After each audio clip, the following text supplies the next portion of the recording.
Hello everyone, আসসালামু আলাইকুম। আমি নাজমিন। তোমরা সবাই কেমন আছো? আশা করি সবাই ভালো আছো। আলহামদুলিল্লাহ, আমিও খুব ভালো আছি। তো তোমাদের দিন কেমন কাটছে সেটা বলবে। তো আমার তো খুব ভালোই কাটছে। তো এটা হচ্ছে আমার দেশের লাস্ট ব্লগ। আমি আর ব্লগ দেবো না দেশের, আবার সেই মুম্বাইয়ের যেমন ব্লগ দিই সেরকমই ব্লগ দেবো। রেগুলার ঘরের ব্লগ দেবো, রুমের আমি কী করি না করি সেই ব্লগই দেবো, যেমন আগে দিতাম। তো সন্ধ্যেবেলা সে আর আমি বাইরের দিকে বেরিয়েছিলাম। তারই যাওয়ার কথা ছিল একা। তো সে আমাকে বললো যে চলো তুমিও ঘুরে আসবে, সেই তো আর ঘুরতে পারবে না, একটা ঘরের মধ্যে বন্দি হয়ে থাকবে। তো আমি বললাম চলো তাহলে, নিয়ে চলো। বলো তো কটা মেয়ের স্বামী এই জিনিসটা ভাবে তাদের বউদের জন্য। তো সে ভেবেছে এটাই তো সে আমাকে নিয়ে যাচ্ছিলো।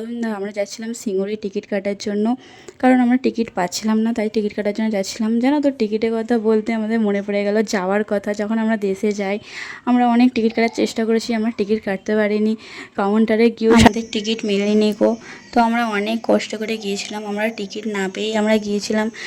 টিকিট না থাকাতেই গাড়িতে উঠেছিলাম, উঠে ফাইন মেরেছিলাম। আর সে কথা আর বলতে নেই কাউকে যে আমাদের কত ফাইন পড়েছে জানো। তাও তো আমরা সিট পাইনি, আমাদের ঘরে একটাও সিট দিইনি, বাথরুমের সম্মুখে বসে বসে গিয়েছি আমরা।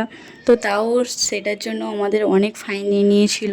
তো চলো, ঠিক আছে। তো দেশে তো আসতে পেরেছি, আর যাওয়ার সময়ও টিকিট পাচ্ছিলাম না।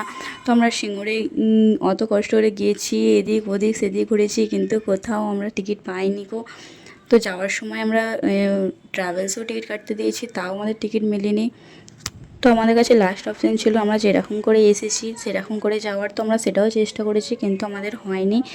তো তারপরে আমাদের সেখান থেকে বলে যে কারো যদি কনফার্ম টিকিট থাকে তাহলে তোমরা সেখানে তাদের সাথে ওয়েটিং মেরে নাও। তো আমরা ভাবি যে সেটাই করবো, কারণ আমাদের টিকিট ছিল একজনের, তার একদিন পরেই। তো চলো, এই কথাগুলো সাইডে থাক, অনেক বকবক হয়ে গেছে। তো চলো আমরা এখানে সিঙ্গুরে যাওয়া যাক আমাদের। তো তোমাদের সিঙ্গুরে এই সাইডে কাদের কাদের বাড়ি আশেপাশে আমাকে জানাবে। আর আমি তাকে বলছিলাম যে চলো না ফুচকা খাবো, আমাকে ফুচকা খেতে মন যাচ্ছে। সে তো ওখানে যে ফুচকা খাবো, পাবো না নয়, অ্যাকচুয়ালি দেশের মতো নয়। তো তোমাদের এ সাইডে কাদের কাদের বাড়ি বলো, আর তোমরা এই রাস্তাটা কি চিনতে পেরেছো কোথায় আমার বাড়ি, আমি কোথা থেকে সিঙ্গুরে আসছি, তোমরা কি সেটা জানতে পেরেছো? তো সিঙ্গুরে দেখো, দিন রাত যাই হোক না কেন, সিঙ্গুরে এই রাস্তায় সারাক্ষণ জ্যাম। আর বিশেষ করে তো সন্ধেবেলাটাই বেশি জ্যাম হয়, দিনের থেকেও সন্ধেবেলায় বহুত জ্যাম।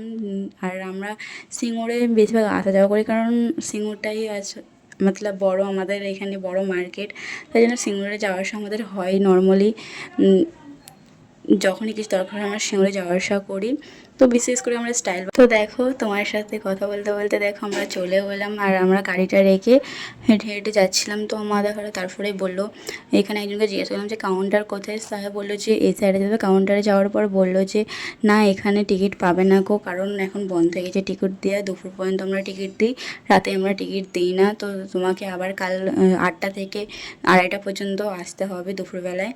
তো সে বললো কি না ঠিক আছে। তারপর আমরা চলে আসি, আমরা কোনো এগোই না, কারণ পানি চলে এসেছিলো, পানি পড়ছিলো। তারপরে আমার ফুচকা খেতে ইচ্ছে করে, তো আমাদের বাজারের এখানে ফুচকাওয়ালা ছিল, তো সে বললো চলো ফুচকা খেয়ে নিই। আর অনেক জোরে ঝড় এসেছিলো, তো আমরা ফুচকাটা খেয়ে নিয়েছিলাম, যে বাড়িটা তো কাছেই আছে, তো 3 মিনিট। তারপরে আমাদের এইরকম অবস্থা হয়। তো ভিডিওটা ছিল এতটা পর্যন্ত, দেখা হচ্ছে আবার নেক্সট ব্লগে, ততক্ষণ আর